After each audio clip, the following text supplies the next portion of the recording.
Os daba la bienvenida, agradeceros que estéis conectados a este nuevo curso del ciclo de conferencias que organiza el Espai d'Interioritat Francesc Palau. Y bueno, este nuevo curso hemos recuperado la presencialidad. Aquí hay como unas 25 personas, cosa que nos alegra mucho, pero también vamos a mantener ese formato online para que sea de mayor provecho para un público más amplio. Y bueno, eso sí que va a ser todo el curso, mantener las dos, el online y el presencial. Vamos a tomar ya el tema de hoy, que es iniciar el curso, dar apertura a este ciclo de conferencias que promete ser interesante, dedicado a lo humano y lo divino, 7 miradas femeninas contemporáneas. De entrada, ya os digo que este curso, después de acercarme a la vida y a la obra de estas 7 mujeres, a las que vamos a ir profundizando mes a mes, ya os digo que va a ser un curso interesante y que vamos a disfrutar. Porque vamos a descubrir mujeres que, aun siendo de orígenes distintos, de desarrollarse sus vidas en circunstancias muy diversas, tienen mucho en común y mucho que decirnos a los hombres y a las mujeres de hoy.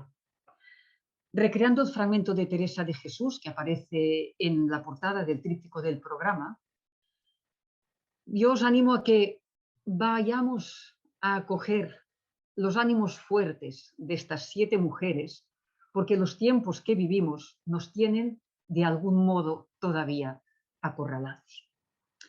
Yo lo primero que quiero señalar es que, aunque todas estas personas, estas mujeres sobre las que vamos a profundizar, todas excepto una, Martha Nussbaum, que todavía vive, como decía, las demás todas vivieron y murieron en el siglo pasado, pero curiosamente nos regalan reflexiones que son de mucha actualidad y que necesitamos escuchar de nuevo, si no, al menos recordarlas, porque tratan temas vigentes y algunos todavía pendientes. ¿Qué es ser mujer? ¿Cuál es su lugar en la sociedad, en el mundo? El problema del mal, la violencia, la política, el poder, el dolor, la compasión, injusticias sociales. Todas ellas son mujeres inteligentes, mujeres inquietas ya desde su juventud, inquietas intelectualmente, dedicadas al estudio, filósofas, activistas sociales y políticas, comprometidas, valientes, entregadas, deseosas de transformar la realidad y hacerlo muchas veces con el testimonio de vida. Y un aspecto que considero que es muy importante, que todas son escritoras, han dejado escritos sus pensamientos, sus reflexiones, sus vivencias. Gracias a ello, sus aportaciones han llegado hasta nosotros. Así que damos las gracias porque existieron, por lo que vivieron, por ser fieles a su voz interior y por lo que narraron. Ya os digo, estas 7 mujeres que quiero recordar aquí, Edith Stein, Dorothy Day, María Zambrano, Madeleine Delbrel, Hannah Arendt, Simone de Beauvoir y Martha Nussbaum, van a ser buenas compañeras de camino este año. Sin nada más que añadir, voy a dar paso al ponente que hoy nos acompaña. Es Francesc Torralba, lo conocéis, buen amigo de esta casa, y a quien tenemos que agradecer en parte también el que haya ayudado a las hermanas carmelitas misioneras a pensar este ciclo dedicado a estas 7 mujeres filósofas. Francesc Torralba es doctor en filosofía y también en teología, en pedagogía y en historia, arqueología y artes cristianas. Con su conferencia inaugural, Pensar la condición humana en clave femenina, nos va a ofrecer una visión panorámica de la riqueza y la pluralidad de la filosofía elaborada por mujeres. Gracias, Francesc, bienvenido y tienes la palabra. Pues muchas gracias, Esther. Muy buena tarde, muy buenas tardes a todos y a todas. Enhorabuena por el ciclo y la verdad es que tenemos una ocasión de primer orden. La ocasión que tenemos es de primer orden y en lo que se nos propone tiene muchísima complejidad. Esta conferencia tiene un carácter prolegomenal, por lo tanto será una conferencia casi para estimular la participación en las demás y va a ser una conferencia panorámica. Antes de entrar a describir los árboles que hay en el bosque, se trata de ver la magnitud del bosque. y hay árboles muy distintos, como hay pensadoras y filósofas muy distintas. Pero es interesante al menos ver el panorama de conjunto. Para hacer eso, y hacerlo bien, deberíamos hacer un recorrido diacrónico, desde Grecia, desde los presocráticos, hasta la filosofía contemporánea, ir identificando figuras femeninas que han aportado pensamiento, muchas veces ignorado, a lo largo de la historia de las ideas. Esto sería un curso de varios años. Entonces, lo que hacemos aquí en este ciclo es, como ha dicho Esther, especialmente recabar en filósofas contemporáneas. De hecho, la más cercana a nosotros es Martha Nussbaum, que nació en 1947, viva, y una autora muy activa, norteamericana.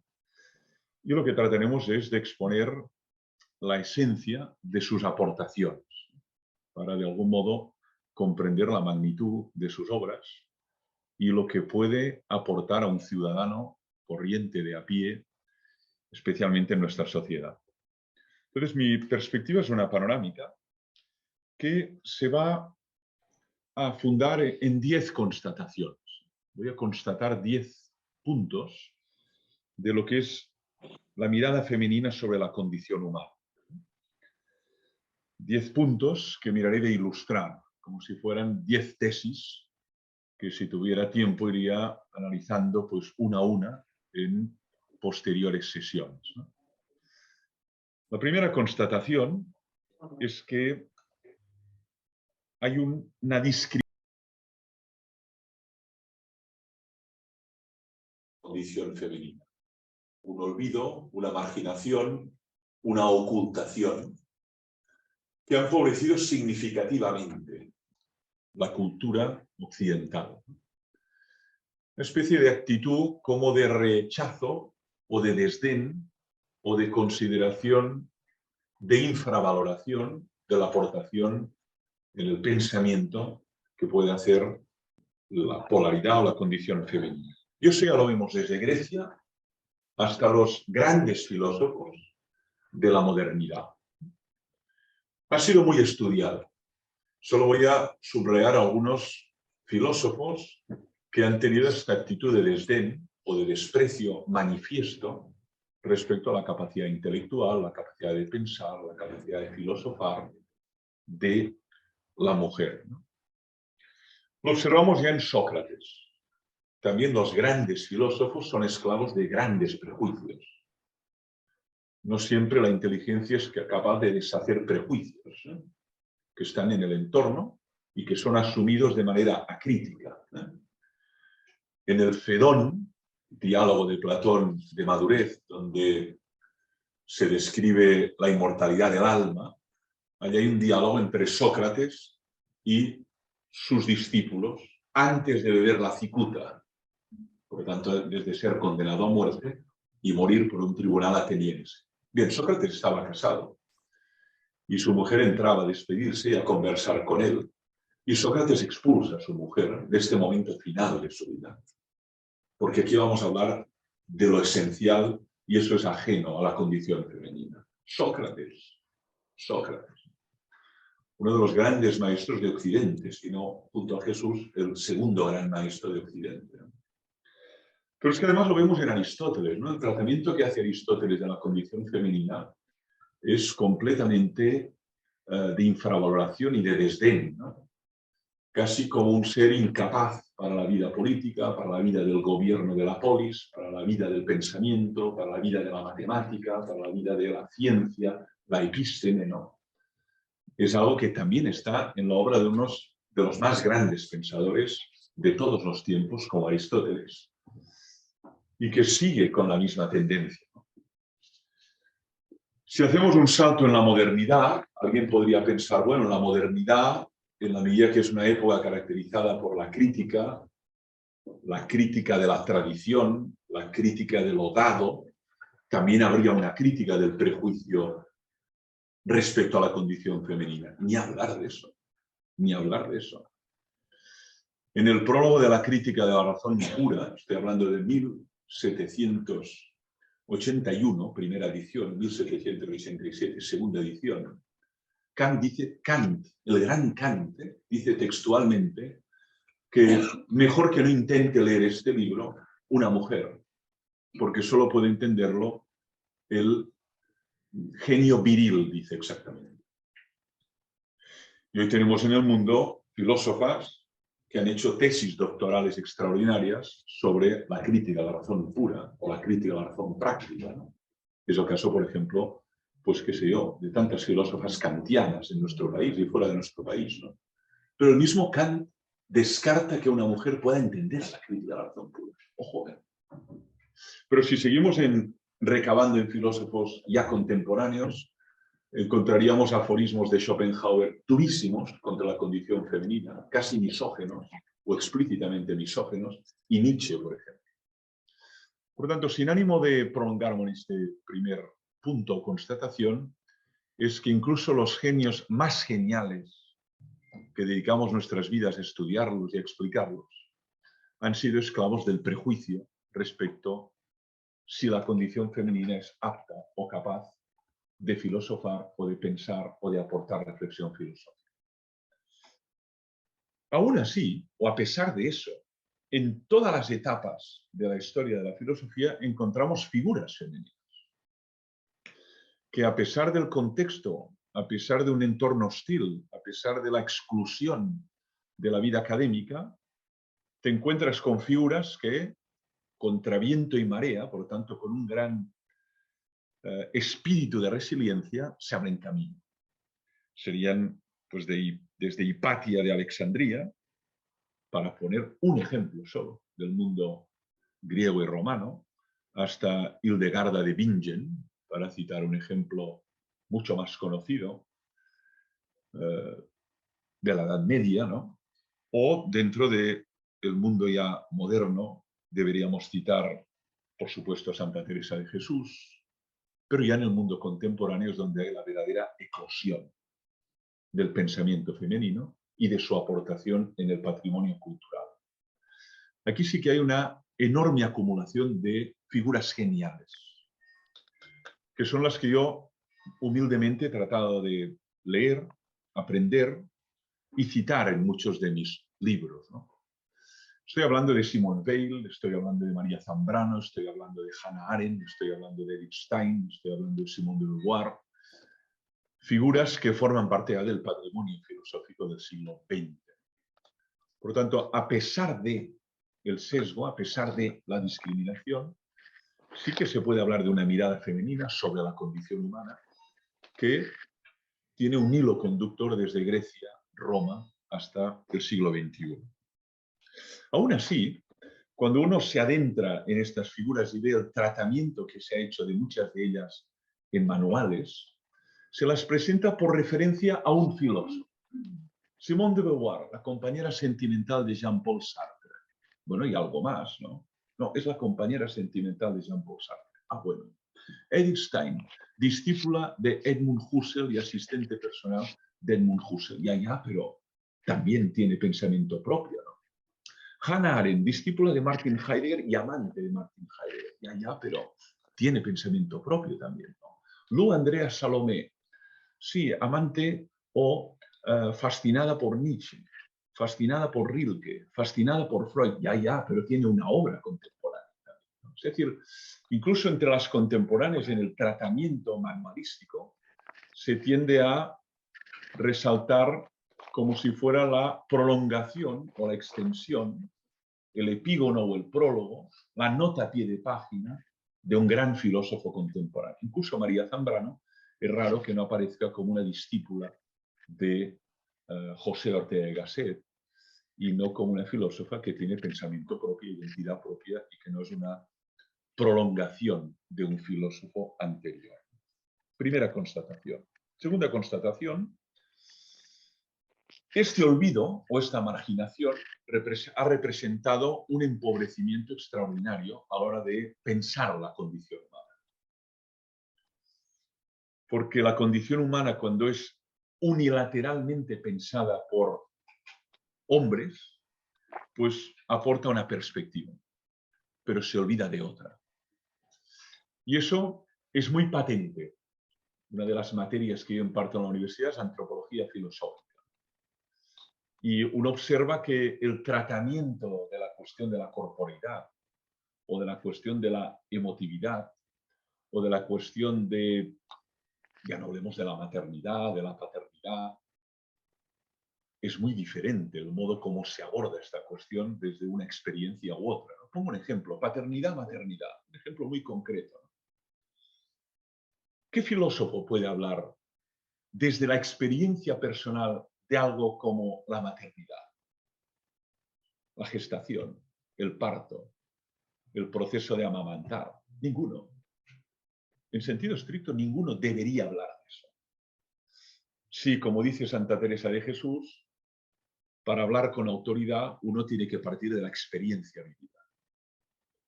Uno puede hablar de la paternidad si ha sido padre, pero de la maternidad. Y no es lo mismo. Para nada es lo mismo el vínculo materno-filial que el vínculo paterno-filial.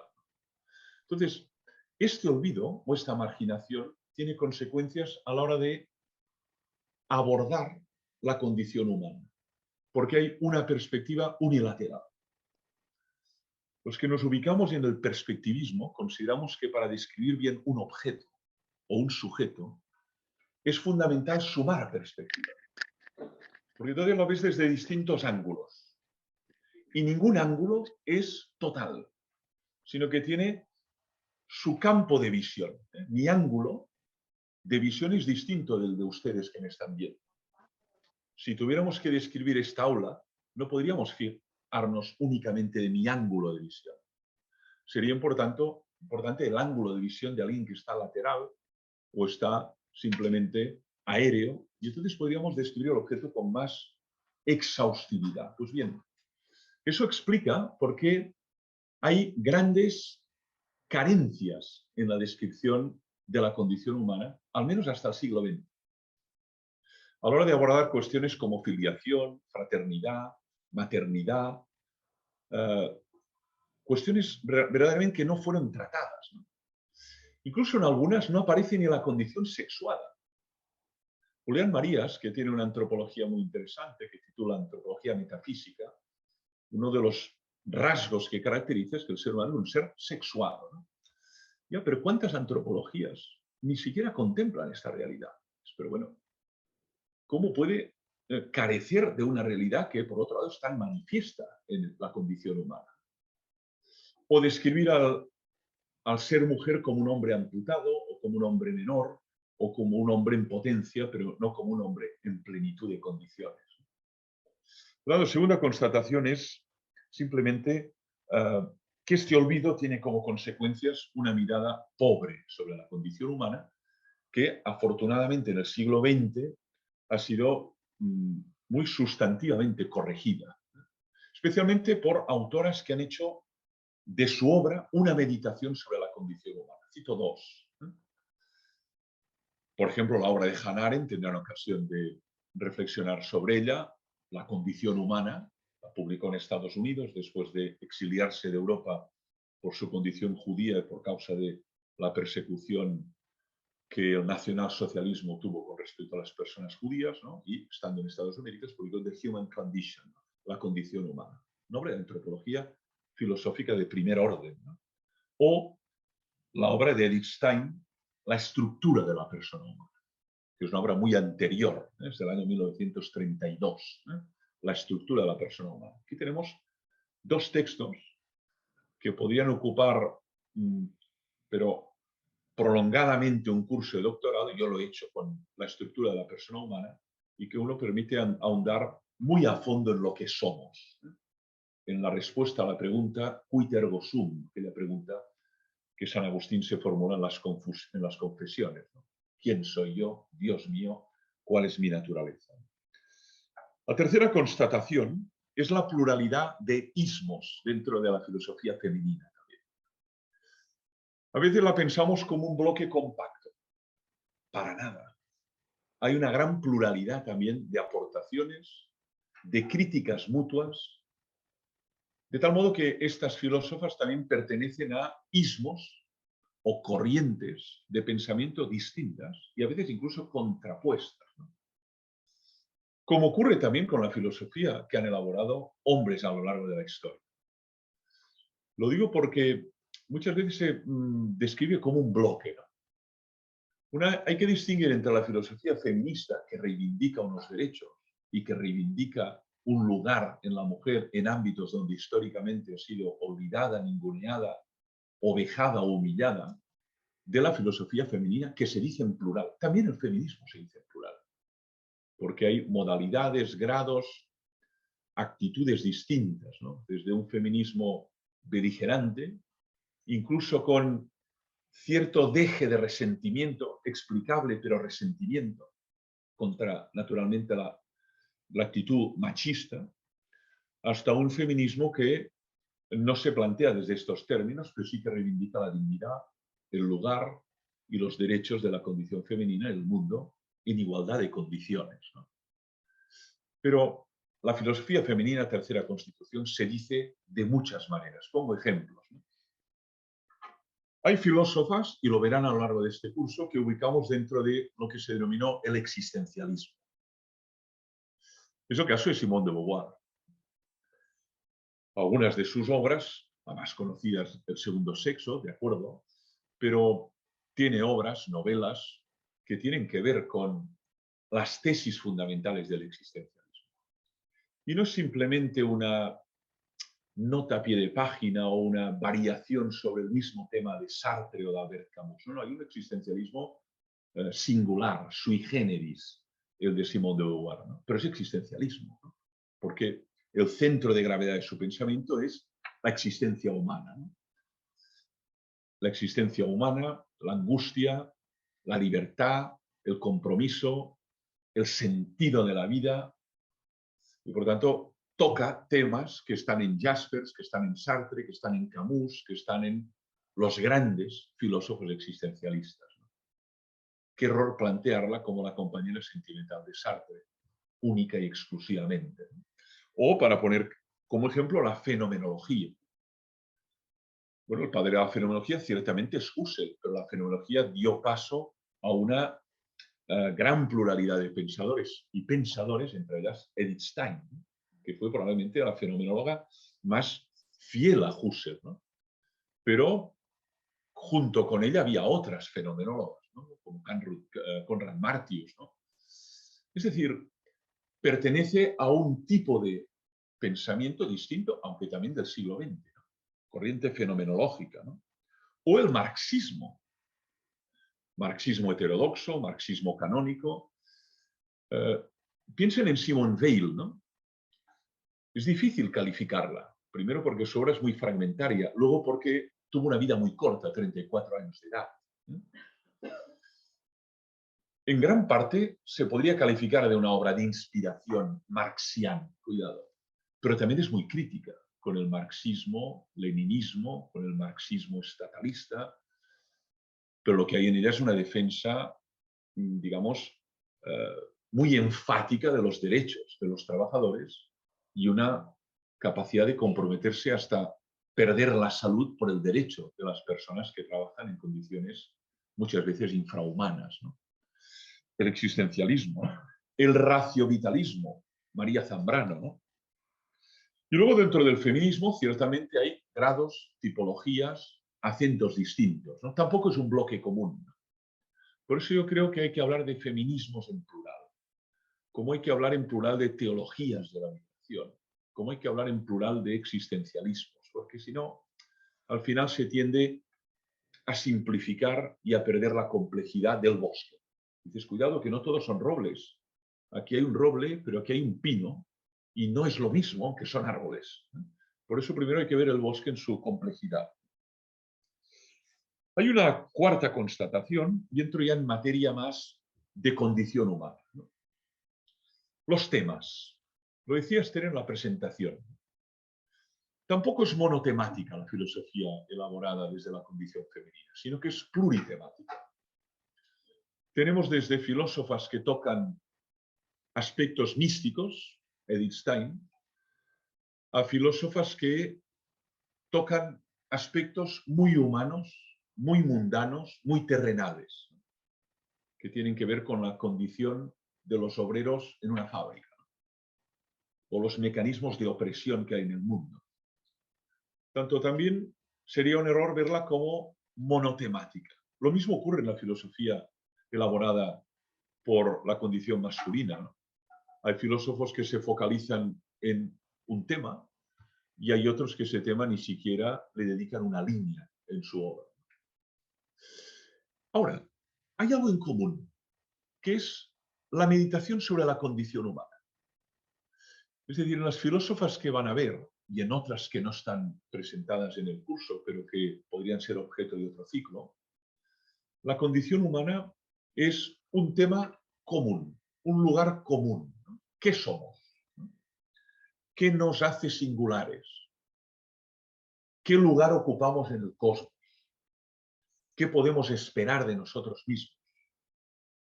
Y todas las preguntas relacionadas con la condición humana, la libertad, el destino último, nuestra constitución interior, la muerte, por supuesto, la posibilidad de una vida post-mortem o eterna, todo eso está ahí. Todo eso está ahí en estas filósofas. Yo lo que voy a tratar de mostrar es el abordaje de la condición humana. Porque el abordaje de la condición humana, al menos en las filósofas que he estudiado, tiene unos rasgos distintos del abordaje desde la mirada masculina. Sería maniqueo y dicotómico hablar de mejor o peor, sino complementario, y por eso nos permiten hacer una aproximación coral, ¿no? Una aproximación, como decía, multiperspectivista, que corrige sesgos o neutraliza excesos o simplemente rescata elementos que fueron ocultados o simplemente olvidados.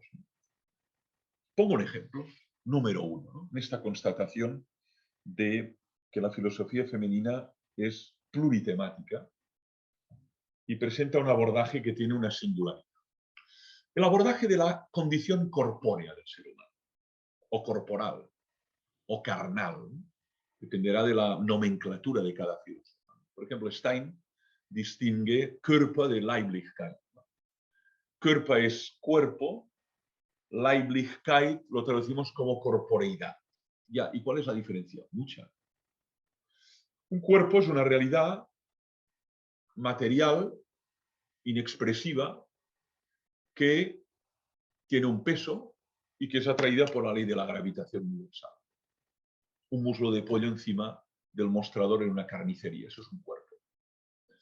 Pero cuando hablamos de corporeidad hablamos de una realidad que es lenguaje, expresiva, comunicativa. Aunque no diga nada, habla, comunica. El rostro de un niño, la noche de Reyes o en un campo de refugiados. Observen ese rostro.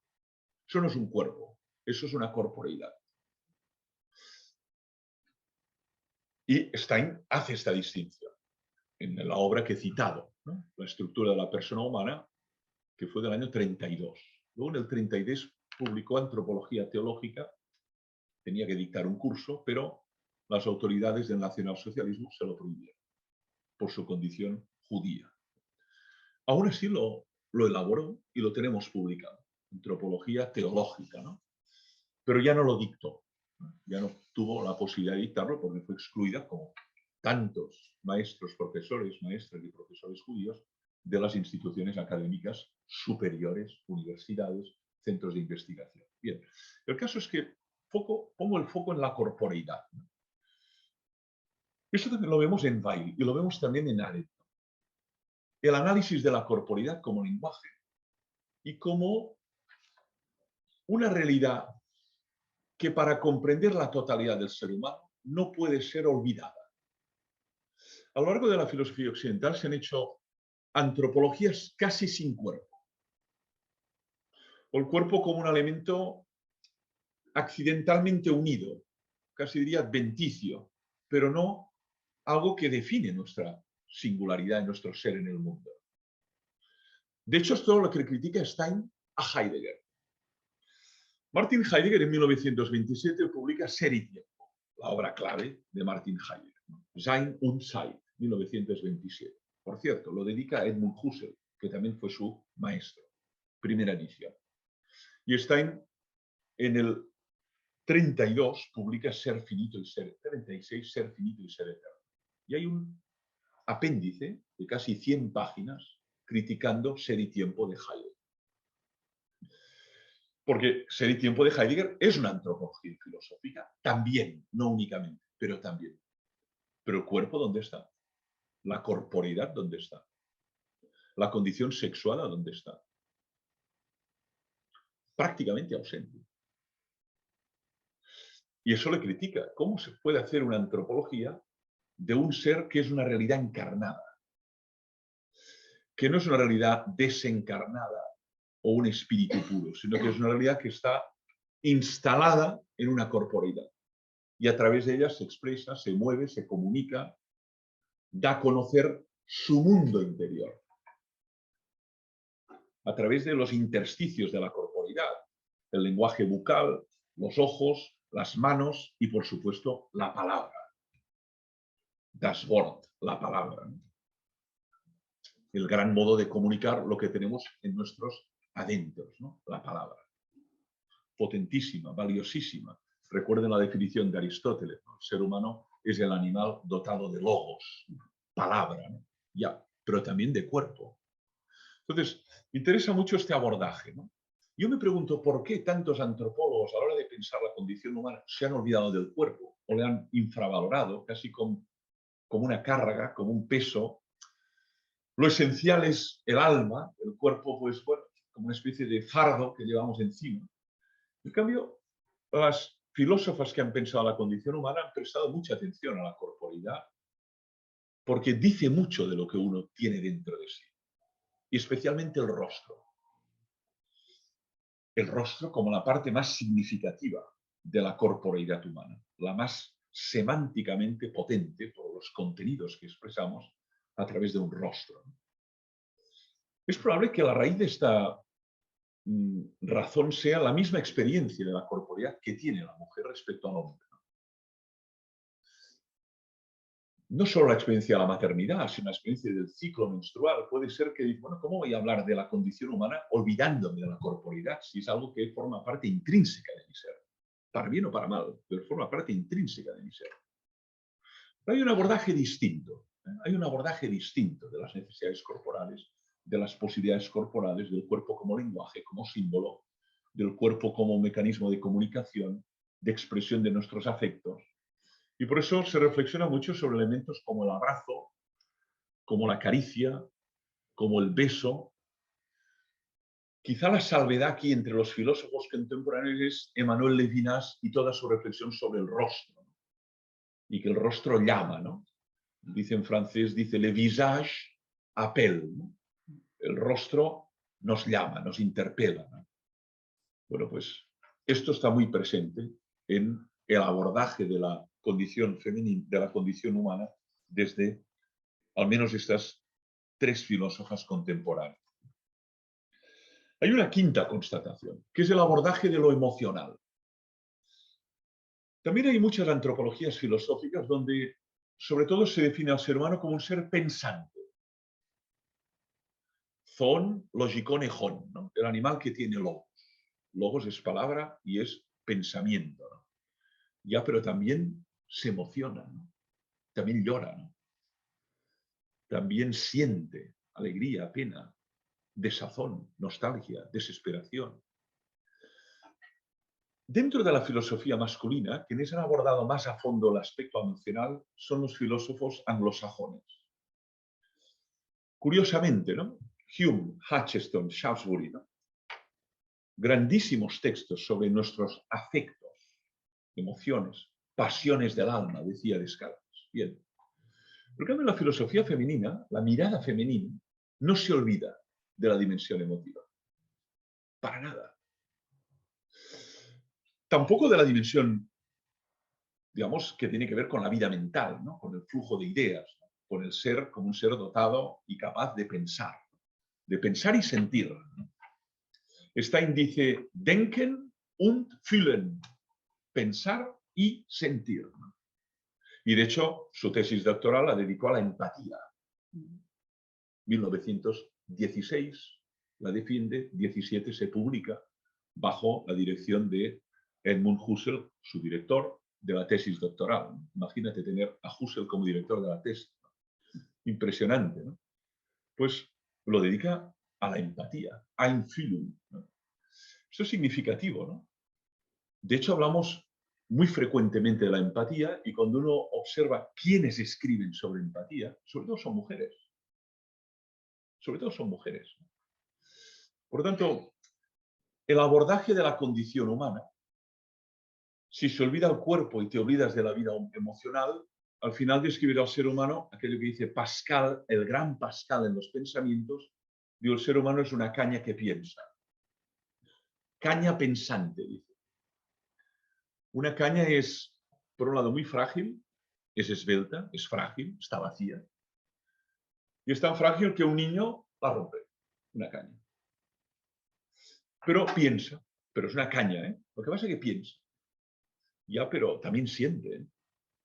Entonces, este sesgo racionalista es muy propio de muchas antropologías masculinas. Hemos subrayado la dimensión del pensar, pero no la dimensión del sentido. Salvo la excepción de la filosofía anglosajona, que habla y escribe abundantemente sobre los feelings, ¿no? El sentir, los sentimientos, ¿no? Hay una sexta constatación, que esta requiere un poco más de tiempo. La condición humana, cuando es abordada por la filosofía femenina, se subraya la dimensión de la vulnerabilidad, de la fragilidad. Lo pongo con algunas terminologías ya propias de filósofas que verán a lo largo de estos meses. Por ejemplo, María Zambrano. Zambrano, en Lo humano y lo divino, además Zambrano de ser una extraordinaria filósofa, es una escritora excepcional. Una escritura que generadora de metáforas, de alegorías, de símbolos, vaya, de esas que de algún modo nos asombran. Ortega escribía bien, pero Zambrano es extraordinario. Digamos que enamora el texto de Zambrano. Claros del bosque, ¿no? Enamora, ¿no? Por eso ella habla de una razón poética. No cuenta solo lo que decimos, sino cómo lo decimos. Muchas veces la filosofía masculina lo que cuenta es lo que dices, el cómo, eso es tangencial. No, perdona. Cuenta mucho cómo dices algo. Aún así hay filósofos del estilo, ¿no? Nietzsche es un filósofo del estilo. Se preocupa mucho por el cómo voy a decir algo. O Kierkegaard, ¿no? Pero hay filósofos que el estilo es irrelevante. Kant, Hegel, ¿no? Son profesores de filosofía que dan lecciones, ¿no? Por lo tanto, el estilo de la obra es algo irrelevante, ¿no? Zambrano no. Zambrano tiene una gran preocupación por la forma del texto. Por eso, además de filósofa, es escritora. Entonces, Zambrano habla de una expresión muy bonita. Dice, el ser humano es un ser mendicante. La mendicidad es constitutiva del ser humano. Un ser mendicante, un mendigo, es el que pide, solicita, dame algo. Por un lado, el que manifiesta una carencia. Tengo sed, tengo hambre, necesito un techo, tengo frío. Y el ser humano es un ser que se caracteriza por esa mendicidad. Mendicidad ontológica. Es decir, no me refiero a la mendicidad, que también puede ser de carácter social o de carácter laboral, ¿no? Sino es una indigencia que nos caracteriza a todos.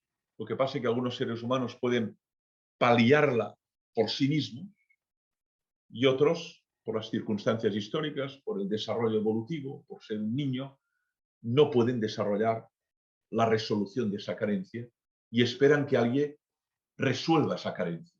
El niño llora porque tiene sed o tiene hambre o tiene necesidad de un abrazo y llora en la habitación oscura, ¿no?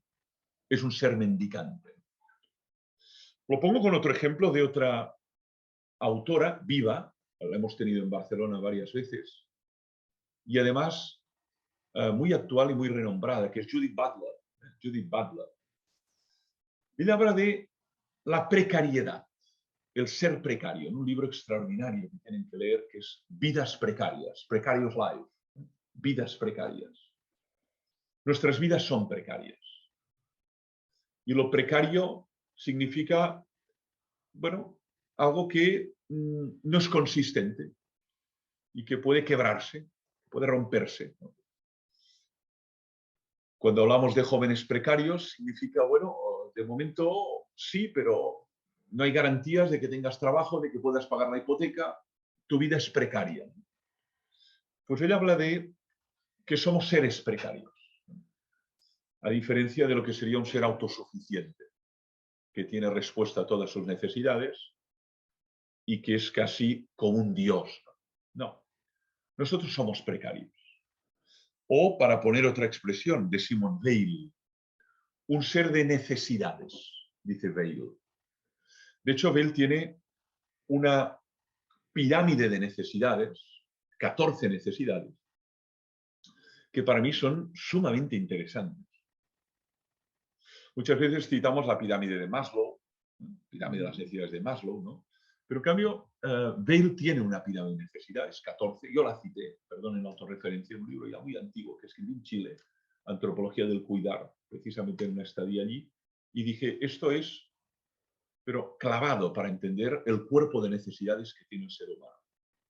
De una mujer que a los 34 años ya nos dejó, pero vio con claridad los tipos de necesidades que tenemos, desde las primarias, sed, hambre, frío, hasta las necesidades de orden espiritual, ¿no?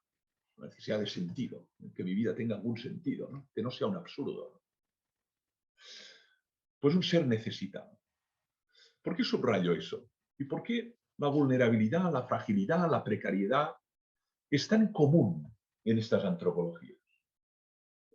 Es algo que también hay que formularse, ¿no? Porque además, en muchas antropologías de carácter masculino, esto está casi olvidado o aparece tangencialmente. Y en cambio, para estas autoras es lo que nos define, nuestra común vulnerabilidad.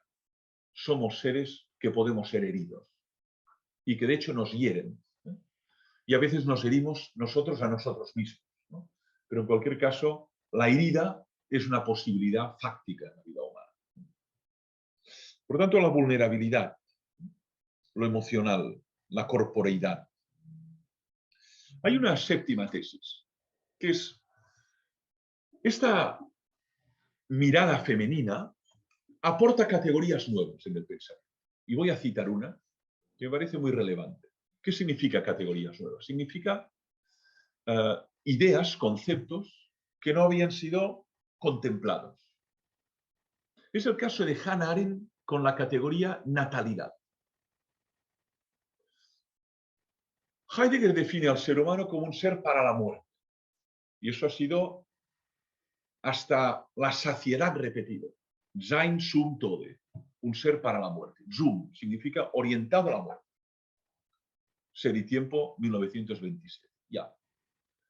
Pues Hannah Arendt, su discípula y amante, dice no, el ser humano es un ser para la vida. Está hecho para vivir.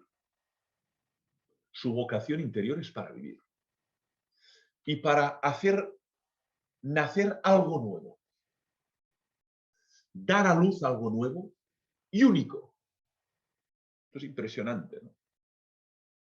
Es decir, los filósofos, sobre todo siglo XX, la obsesión es la muerte y la angustia frente a la muerte. Y cómo enfrentarse a la muerte. Y cómo no evadirse de ella. Y cómo encontrar sentido cuando ya no hay Dios o Dios ha sido enterrado definitivamente. Ya. Pero ¿y el nacimiento? ¿Quién ha reflexionado sobre el nacimiento? Pues, por ejemplo, Arendt. Y eso sí que tiene que ver con una experiencia, que es la experiencia de dar a luz. De dar a luz a alguien que no es como yo, ni como dice Milan Kundera, la insoportable levedad del ser, ni una prolongación de los padres. Es alguien único y distinto e irrepetible, que es el hijo o la hija. Entonces, lo que dice Arendt es, hemos reflexionado mucho sobre el enigma o el misterio de la muerte, así lo llamaría Gabriel Marcel, le mystère, ¿no? El misterio de la muerte, pero muy poco sobre el misterio del nacimiento.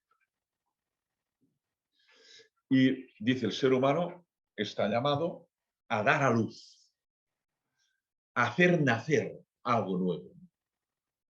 Y eso requiere creatividad, requiere fantasía, requiere fuerza, tesón, requiere de otros. Muy difícil hacer nacer algo nuevo solo, requieres de otro. Y eso es lo que para Stein y para Haren es el modo de dejar algún resto de mí en el mundo. Es decir, este señor ha hecho nacer una asociación, o este conjunto de personas ha hecho nacer, qué sé yo, ¿no? Una cooperativa que no estaba y que cumple con un servicio en una ciudad de Cataluña. Bueno, mi vida tiene sentido. Aunque yo no esté, esto seguirá estando y funcionando y cubriendo necesidades a personas. Lo que nace, de algún modo, trasciende mi temporalidad. Y de algún modo es la forma de autorrealizarme a través de hacer nacer. Desde un libro hasta una cooperativa, hasta una empresa, hasta el nacimiento natural de un niño y de una niña, el hijo o la hija. La natalidad, o el concepto de natalidad, interesantísimo en Hannah. 8. Octava tesis. El criticismo.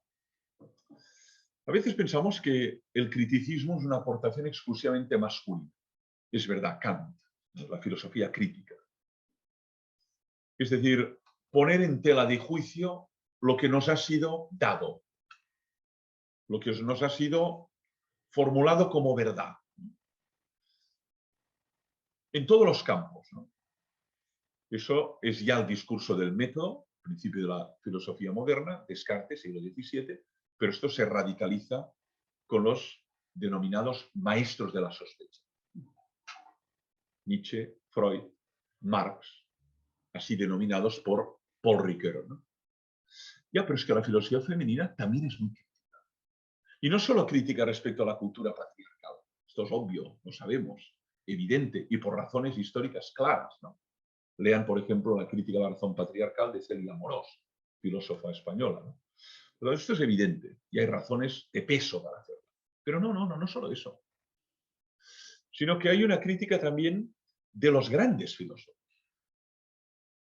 Pondré ejemplos, es decir, esta mirada no es una mirada que es crédula o que acepta como verdadero lo que ha sido dicho por un filósofo eminente. No. Hay la voluntad de poner en tela de juicio. ¿Y si estuviera equivocado Santo Tomás? ¿Cómo? Stein discrepa de Santo Tomás. Por eso los tomistas dicen, cuidado, Stein difiere o discrepa del mismo Santo Tomás en algunos puntos, pero también de Husserl, por supuesto de Heidegger. Esto significa tener pensamiento propio, no simplemente sumarse a una autoritas y repetir lo mismo que la autoritas dijo, sino introducir críticas respecto a eso que considera que a pesar de su grandeza, pues no vio. Pongo ejemplos. La crítica de Stein respecto a Heidegger. Heidegger ni siquiera la contestó. No hay ni una frase de Heidegger sobre Stein. La ignoró, ninguneó, para decir un verbo claro, lo cual es muy propio del elitismo de Heidegger. Ninguneó a otros. Y en cambio Stein le dedicó más de 100 páginas a ese edición. ¿Quién se atreve a criticar a Martin Heidegger? O la crítica de Butler a la cultura patriarcal. O la cultura de una filósofa italiana actual como Braidotti al humanismo occidental. Dices que es un humanismo que se ha olvidado de los pueblos indígenas, que se ha olvidado de la diferencia sexual. Es un humanismo que ha legitimado el colonialismo a pueblos. Dice, bueno, este humanismo tendríamos que revisarlo a fondo. Lean la obra Lo posthumano de Braidotti, porque cuestiona enormemente las bases y las consecuencias del humanismo occidental, que es tratar de convertir el resto del mundo a imagen y semejanza de Occidente. forzando al límite pueblos, culturas indígenas, para que sean respetados. Ustedes tienen que dejar de ser lo que son y ser como nosotros. Bueno, ¿y por qué? La crítica, por ejemplo, al humanismo occidental. La crítica de Simone de Beauvoir a Marx, ni más ni menos, o a Freud, ni más ni menos. De Simone de Beauvoir, ¿no? A pesar de reconocer la deuda intelectual respecto a Marx o la deuda intelectual respecto a Freud, dice, de todos modos, también estos grandes filósofos en estos puntos son más que susceptibles de ser criticados. Por tanto, es crítica también. Es una aproximación crítica. Novena tesis. Respecto a la cuestión espiritual / religiosa, también hay un abanico de opciones. También sería un error decir, si es un abordaje femenino, será, pues, qué sé yo, ¿no? Teísta, ¿no? O será panteísta. No, no, no, no, no. Hay puntos de vista espirituales muy distintos. Desde la mística cristiana, inspirada en San Juan de la Cruz y Santa Teresa de Edith Stein, santa de la Iglesia Católica, dentro de las filósofas contemporáneas, además es santa de la Iglesia, ¿no? Canonizada por San Juan Pablo II, hasta filósofas ateas como Simone de Beauvoir, contemporáneas, ¿no? O filósofas que quedaron en el límite, que es el caso de Simone Weil, ¿no? Profundamente espiritual, pero que no quiso formar parte, en sentido formal, ¿no?, de la Iglesia Católica a través del rito de la iniciación al bautismo, etcétera, ¿no? Y explica sus razones, ¿no? Pero también aquí hay una gran pluralidad de posturas, actitudes, que van desde el ateísmo, al agnosticismo, el teísmo, el fideísmo, la mística. Y eso tanto en las contemporáneas como en las actuales, no solo en las del siglo XX, sino también en las filósofas actuales, ¿no? Que el sentido de lo religioso o el modo de comprender lo humano y lo divino, la relación entre lo humano y lo divino, también varía enormemente de unas a otras, ¿no? Por lo tanto, una expresión más de la pluralidad. Y termino con una última tesis y constatación, que eso también es muy genuinamente del abordaje femenino. Hay una corriente dentro del siglo XX, de la ética del siglo XX, que es la ética del cuidado. Los americanos eso lo llaman the caring ethics, ¿no? La ética del caring es la práctica del cuidar, ¿no? Cuidar a alguien. Curiosamente, yo he dedicado muchas horas a la ética del cuidar. Incluso dediqué un libro en el 2001, 20 años atrás. Y me di cuenta de que la mayoría de libros sobre el cuidar del otro, el cuidado de uno mismo, estaban escritos por filósofas, antropólogas, enfermeras, mujeres médico, filósofas. Es decir, el cuidar como objeto de reflexión filosófica. Y eso tanto en el 20 como ahora. Lean el último libro de Victoria Camps, Tiempo de cuidados, o un libro como La ética del cuidado de Lidia Feitó, profesora en la Universidad, si no recuerdo mal, Carlos III, miembro del Comité de Bioética Nacional de España. O, por ejemplo, una obra como de una filósofa muy joven como Esther Busquets sobre la ética del cuidado a partir de la obra de Tolstoy, La muerte de Iván Ilich. Es decir, nos encontramos que esta cuestión del cuidar, el caring, es muy central en muchísimas filósofas contemporáneas y actuales. Claro, alguien pensará así, claro, porque este rol, esta tarea, la de cuidar a las personas vulnerables, históricamente y también en el presente ha recaído especialmente sobre la condición femenina. Por lo tanto, sobre eso ustedes pueden hablar y a fondo. Esta sería una razón, ¿no? Sin embargo, yo creo que hay otra también, ¿no?, que se vincula con la idea de la vulnerabilidad o con la idea de la precariedad, ¿no? Dado que somos precarios o vulnerables o indigentes, sin el cuidado no sobrevivimos. Es decir, la práctica del cuidado es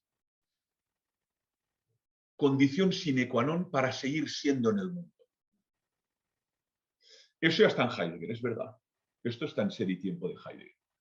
Pero donde está desarrollado muy a fondo es en las antropólogas y filósofas del siglo XX y XXI. Entonces, para mí que hay una singularidad también, que nos ayuda luego a desarrollar mejor las profesiones de ayuda, ¿no? Cuidar de los enfermos, cuidar de las personas mayores en situación de incapacidad, cuidar de los niños recién nacidos, cuidar de nosotros mismos.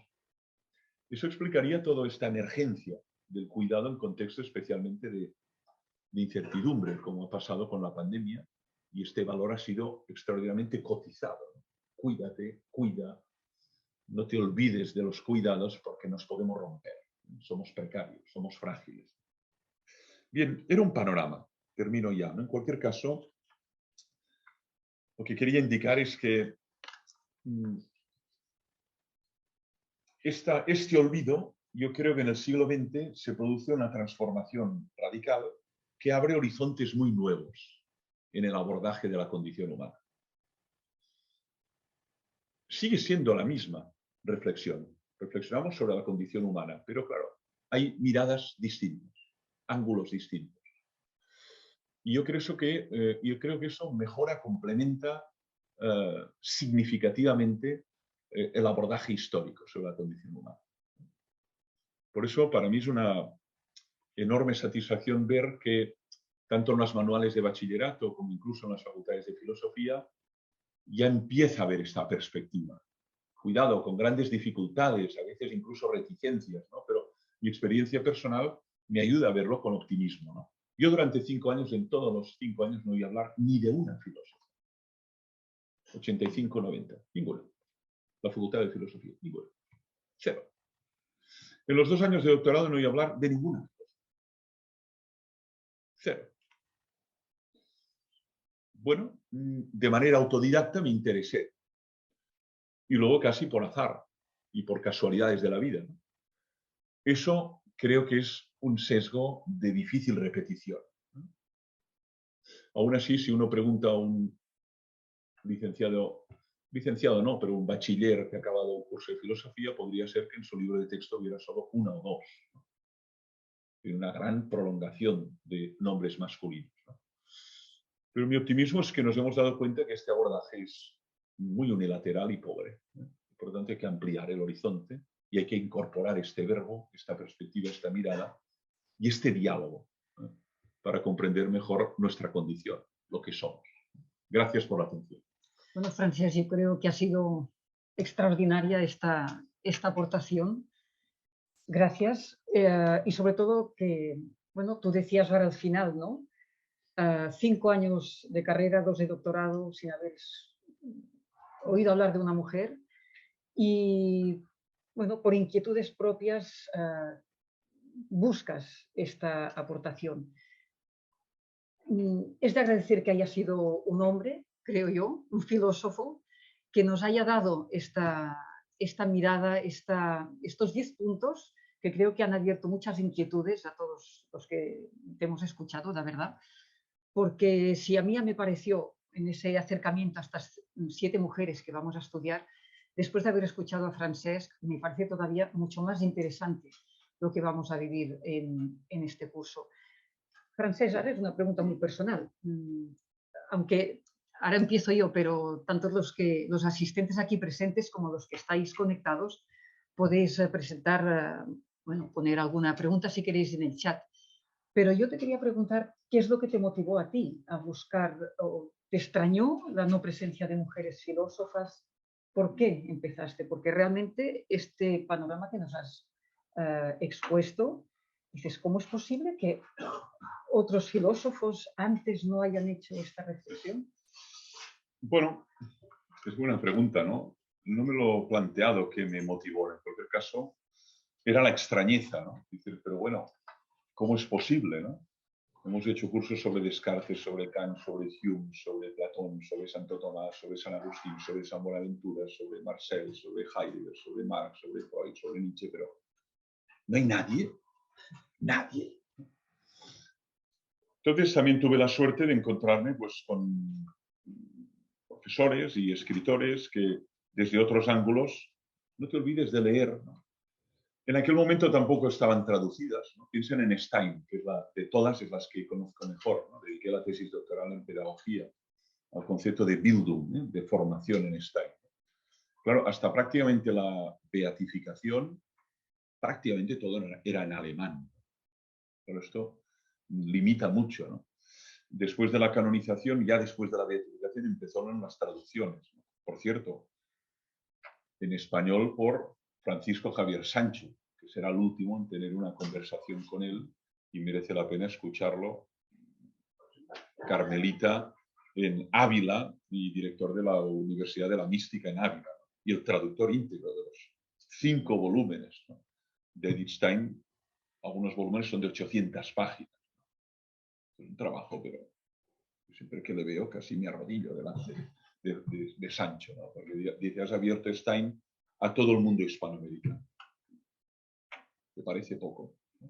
Entonces yo creo que hubo aquí una conjunción de elementos, pero realmente era muy extraño. Y sí, me sorprendió. ¿Cómo me sorprendió que no hubiera filósofos de fuera de Occidente? Dice, desde Finisterre hasta los Urales, Copenhague, Nápoles. Digo, bueno, pero ¿no hay más? No hay filosofía en Asia, no hay filosofía en Latinoamérica, no hay filosofía en Estados Unidos, no hay filosofía en África.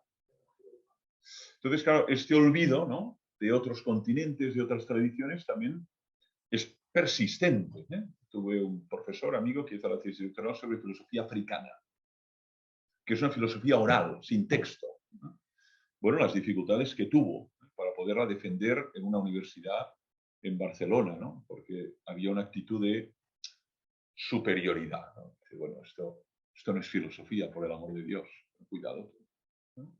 ¿Qué es filosofía? Esta es la pregunta, ¿no? Por lo tanto, el olvido respecto a la condición femenina, pero también podríamos hablar de culturas indígenas, de otros pueblos, de otras culturas donde vaya, se ignoran absolutamente cuando hablamos de filosofía. Esto empieza con Heráclito y acaba con Wittgenstein, ¿no? Y son 2 hombres occidentales, sí, pero no hay más. Fuera de este pequeño rincón del mundo no hay más filosofía. Curioso, ¿no? Esta apertura, como la que tú manifiestas, a comprender, a estudiar, a ver esta complementariedad de la filosofía femenina, ¿tú crees que cada vez está siendo también está siendo acogida, siendo vista, siendo valorada por el mundo filosófico masculino? Bueno, a juzgar por las tesis, tesinas, simposios, congresos, libros, revistas, yo diría que sí. Incluso en algunos casos con mucha más intensidad que algunos filósofos clásicos. Y además muchas de estas tesis, tesinas, congresos, pues no son exclusivamente elaborados por profesoras, sino por filósofos, hombres, ¿no?, varones, ¿no? Eso me parece que ya es un hecho, ¿no? Puede haber reticencias, sí, pero de carácter marginal, ¿eh? La cuestión ahora no es si es hombre o mujer, sino el texto, ¿eh? Y la riqueza del texto. Y puede haber una filosofía que es frívola y superficial, escrita por hombres y también naturalmente por mujeres, ¿no? Lo que hay que evitar es la mirada maniquea y dicotómica, ¿no?, que valora de manera prejuzgada, bueno o malo, sin leer. Usted lea el texto, ¿no? Y luego, bueno, va a ver que es el texto de una mujer o de un hombre. Primero lea el texto, sin prejuicios, ¿no? Y eso es lo que hay que hacer, ¿no? Yo lo hago con mis alumnos y algunos se quedan fascinados. Y dices, caray, ¿qué texto, no? Pues mira, esto lo escribió una santa de la Iglesia Católica que se llama Edith Stein. Y que además era monja. Una monja escribiendo eso, sí, una monja escribiendo eso. Rompes tópicos y estereotipos, ¿no? Y eso es lo más fundamental que tenemos que hacer, ¿no?, para acercarse a esto. A mí me ha gustado que te manifiestes optimista. Sí, en esto sí. Esto es muy importante. No sé si de los presentes hay una persona que quiere hacer una pregunta, diga. A ver, en primer lugar, gracias por el abanico de conocimiento y tal. Tu pregunta, Esther, la que le has hecho primero, ha sido muy significativa en lo que le iba a preguntar. Le has preguntado, en realidad, ¿qué te hizo cambiar? Quiere decir que estamos todavía en un tiempo muy reciente en el que tenemos que preguntarnos o vamos descubriendo cómo se va cambiando de pensamiento sin que se cambie demasiado la realidad.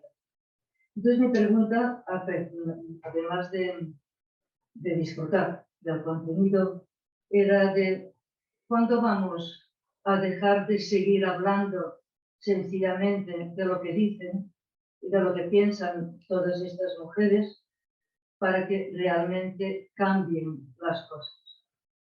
Yo quizá lo veo más desde una perspectiva que es la última que has tocado, que es desde la Iglesia. Estoy cansada, estoy muy cansada. Llevo 30 años, más de 30 años, desde los primeros congresos, encuentros, textos, reuniones, viajes por toda Europa, Asia, América, y estamos en el mismo punto de partida de cosas de fondo que hayan cambiado. Sí, sí. Ahora hay muchas mujeres que no han cambiado nada. Vaya, el sábado estuve escuchando 2 horas a Natalie Descartes en una reunión que tuvimos y dices, bueno, ¿y qué va a pasar? Que se ha pasado mañana, que las cosas no han cambiado. O sea, Queda creo claro. que es necesario lo que Sí. hay. A ver, la traducción Pero del pensar al actuar es muy difícil de decir cuándo, ¿no? Te pongo un ejemplo, ¿no? Ya en el siglo XVII y XVIII, pues hay una filósofa que habla de la igualdad de derechos entre hombre y mujer. Ahora, ¿cuándo es efectiva esta? Pues en algunos países hoy, pero en otros países ni hablar, ¿no? Y en algunos países con muchas dificultades. O la sensibilidad medioambiental o ecológica o la necesidad de tener una relación de respeto en torno a la naturaleza y de tener una actitud de austeridad y de respeto, ¿no? Bueno, ya está dicho en el 77, en el principio de responsabilidad, pero la acción, hasta que no capta y hasta que no se traduce, puede pasar 50 años o 100, ¿no? Entonces, yo entiendo el cansancio. Frente al cansancio solo hay una esperanza, que otros recojan la antorcha. Solo hay esto. Es decir, el que lucha es como el mito de Sísifo, ¿no? El que lucha se cansa, sí. Si va solo, se agota. Si hay otros, dicen, mira, yo ya llevo 30 años, tú llevas 2, aquí tienes la antorcha, sigue. Como en una carrera de relevos, ¿no? Es lo único que veo como posibilidad. Ahora, lo que no tenemos claro es la antorcha. ¿A quién la pasas? Este es el problema que puede haber en esta lucha y en otras, ¿no? Que hay personas que se han dejado la piel para mejorar, han dejado los mejores años de su vida para mejorar la condición, y cuando van a pasar la antorcha dice, aquí no hay nadie. Y esto sí que es dramático, ¿eh? En estas luchas y otras, ¿no? Está pasando en las luchas sindicales y está pasando que dices, bueno, pero ¿dónde están los que deberían continuar la lucha? Esto es más dramático. Pero para mí la única satisfacción, la única tranquilidad es decir, bueno, yo he hecho este recorrido, otros seguirán. Pero ¿cuándo se cristaliza la idea? No lo podemos anticipar. Ojalá fueran 10 años o igual si es en 100. ¿Quién lo puede cristalizar? ¿Quién lo puede garantizar? Yo creo que el que lo dice fácilmente se arriesga. Dice, no, esto se acabará en 10 años. Así. Ojalá, pero no acabará así. Bueno, no hay ninguna pregunta más, yo creo. Tampoco en el chat no nos ha llegado ninguna, con lo cual lo dejaremos aquí. Antes de despedirnos, eso sí, de dar las gracias de nuevo a Francesc. Pues no sé si habéis visto que aquí, de manera muy discreta, está Santa Teresa. Mañana es la fiesta de Santa Teresa, una fiesta muy significativa para esta casa y para las carmelitas misioneras. Aquellas personas que deseéis compartir con ellas esta festividad, que sepáis que mañana a las 7 de la tarde, de aquí, viernes, pero solo de manera presencial, va a haber una vigilia teresiana, un rato de oración comunitaria en la que una de las religiosas, joven de la casa, María Jo, que además de soprano va a ofrecer pues algunos cantos acompañados de textos teresianos, con lo cual estáis invitados presencialmente aquí mañana viernes a las 7. Y anunciaros la próxima conferencia, que será el 24 de noviembre, también a las 7 de la tarde. La va a impartir la filósofa y profesora Rosa Rius y nos va a acercar a la figura de María Zambrano. Nada más, gracias a todos por haber estado esta tarde con nosotros, gracias también a los presentes, gracias Francesc y hasta el mes de noviembre. Buenas tardes. Buenas tardes, gracias y buen curso.